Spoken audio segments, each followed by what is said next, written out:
Oh, I didn't even notice he was so lost in this book. Well, if you're wondering which book I'm reading, it's Nelson Mandela. Wait, but do you know the facts? Nelson isn't his real name. Shocked, right? Because everyone around the world calls him that.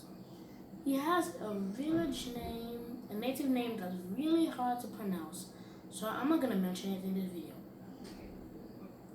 Well, but what we know that Nelson had a native name that he used at home or where he was speaking to his father or mother.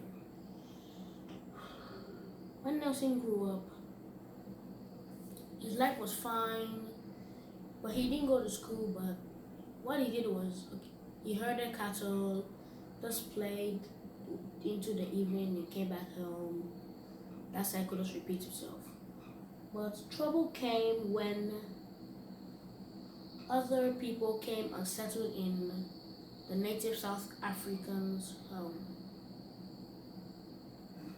Just like I said in one of my other videos, that the British came to invade and take over America. This is how it was. South Africa was taken in, like people came in there and started settling there. So it's like, okay, let me say, in this game, you own a piece of land, and someone just comes and says, "Hey, give me that land, I want it," and they don't even give you a reason why you should give it to them. They just take it forcefully. That's how it was.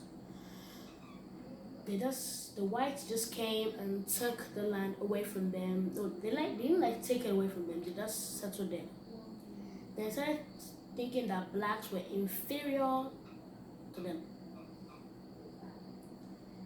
While Nelson was growing up, his father died while smoking his pipe.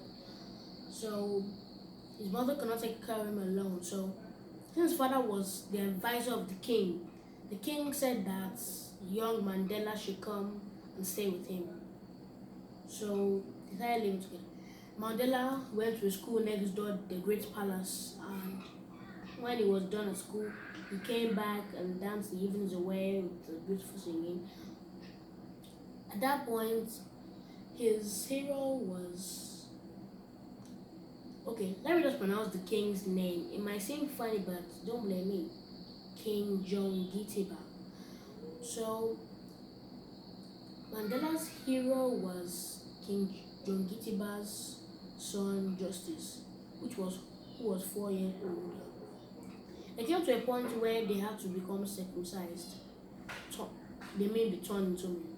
I know you might be wondering, like, is that like a ritual that you perform to turn people into men?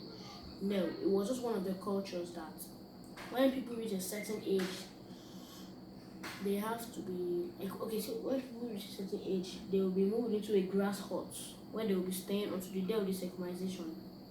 What happens during circumcision is that when they're in the grass hut, they spend their last days of boyhood playing dares and playing child games. But when they when they come out, so a chief or an official leader peels off their foreskins. I know that sounds really painful, and they're right, it is. It was so painful that Mandela forgot to shout out the crucial words, "I am man." I know what you might be thinking. Why is all the need for all that painfulness and brutality when there is no need for a ritual like that? I know, but it's their culture, so they have to do it. After their foreskins being peeled off, they were covered with chalk and sent somewhere for them to heal. Oh, and also, I forgot to mention it before. Before they are circumcised, they bathe in the local river as purification. After I was circumcised, Mandela did not see what was coming next at all. When they came out after being healed, after their wounds healed, they were dancing and everything, and they were rejoicing that they had become men. But one chief came out and said that, "Why are we rejoicing like we have won a lot? Why are we rejoicing like we have won a lot? Because the whites are still taking over our land and they are pushing us away from the good land." So it is like we're rejoicing for an invalid purpose. It's just like in your classroom, you're in grade 6. Someone from grade 5 comes to your classroom and starts staying there. Another person from year 5 comes to your classroom and starts staying there.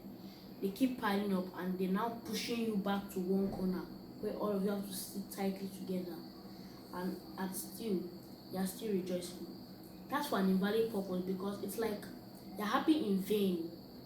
You are happy but you're not paying attention to your surroundings. So it's an invalid purpose.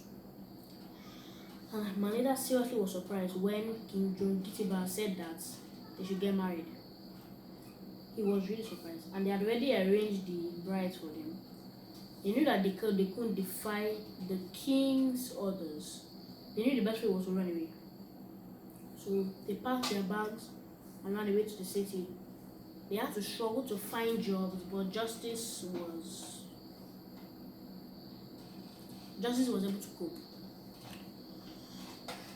But when Mandela, if he was able to get a job at an office, and the secretary said that in that office nobody is discriminated, that they're all treated fairly. But he soon got to know that that was a very big lie, because there was a time when a visitor came to the office. The Madela's secretary told him to go to the market and buy some shampoo for him. That shows that she does not want the visitor to know that she's the secretary of a black person. She'll feel embarrassed to show that they discriminate in the workplace. I want to explain discrimination in the workplace because this makes sense. It's like you have 4 apples. 3 are green and 1 is red. You carry the red one and throw it away. Now eat the remaining 3 ones. Things should be treated equally. Because as you're throwing the red apple away, you're throwing away resources, nutrients. As you're pushing black people away and separating them, you are throwing away human resources. There are many types of discrimination. There's racial discrimination, there's gender discrimination, there are lots of other, there's tribal discrimination, and the rest.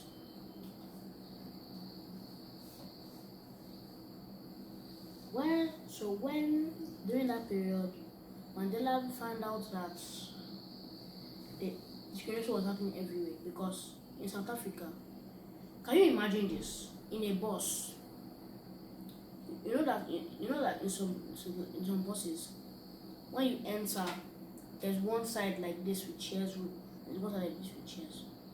They divided all the blacks will sit here on the tattered and torn chair, and all the whites will sit here on the clean, new, and polished chairs. Does that sound fair? No. They have to be treated equally. Even when they are walking, they divide the pavement. That doesn't make any sense. Because what's the difference between the road? It's not as if you touch a black person, you get infected. It doesn't make any sense. They even have to go to different schools. They have to go to different post offices. They have to work in different places. They have to go to different zings, and the white zings were far better than the black zings. That doesn't sound right. It's very common for people to mistaking Nelson Mandela for Martin Luther King, or Martin Luther King for Nelson Mandela, because what they did was kind of the same thing. Nelson Mandela fought for South African rights. Then Martin Luther King fought for American rights. I have a very strong debate about Martin Luther King, but I don't really want to go through it when I don't have the book yet. So I'll try and get the book and I'll talk about it. So back to Nelson Mandela. So Nelson Mandela had to start. Nelson Mandela studied law. He became a lawyer, and him and one of his friends started a lawyer in business. But the thing is that they were not getting good profit because people didn't want black people to be their lawyer. That was making sense. They thought that the black people would not lawyer, they would not do their job well, or they would cheat them and make them go to jail or something. So they were not getting good business. So they joined an agency that fights for South African rights. Started raising non-violence protests. But they realized at over the time that non-violence protests are non-effective because they just come to the road and start protesting that it's not fair that blacks are discriminated, and police just come everywhere and shoot everyone down. So Nelson Mandela didn't like the choice he made, but he had to start going to non-violent protests. Most time Nelson Mandela had to move around a lot, and he was, what was the word I'm looking for? An outcast in South Africa. So for him to move around, he had to be disguised. For example, one way he could disguise that, he pretended to be a chauffeur, having a white man, and everyone knew that was very common. That the black chauffeurs driving white men. So, but there was one day that he was being driven by someone, and the police just stopped the car like they knew something was wrong. They just went in and they saw Mandela. Yeah, I even given him a nickname called the Black Emperor, named after someone in Scarlet Pimpernel, who was the master of disguise. You get the joke, right? So Mandela was a very great person because the thing is that he was sent to jail like twice for a very long period of time, and he married like three times in his life, or two, I'm not very sure. And after order taking him to jail, coming back, he still went on with what he was doing. So there was this island that they sent a lot of criminals to. So what they did to Nelson Mandela, they sent him to that particular island. I might name Rhode Island. No, not road like where cars drive on. RHODE, then island, Rhode Island. They took him there, and he was trying to write letters to other people in the outside world, but they thought that he was going to tell them some secret information on how to help him escape, so he didn't permit any of the letters. So when his wife came to visit him, they had to talk in code. Like church can mean the headquarters of the secret agency or something like that, so that they will not know what they're saying. Sometimes when he was writing, he had to write in invisible ink.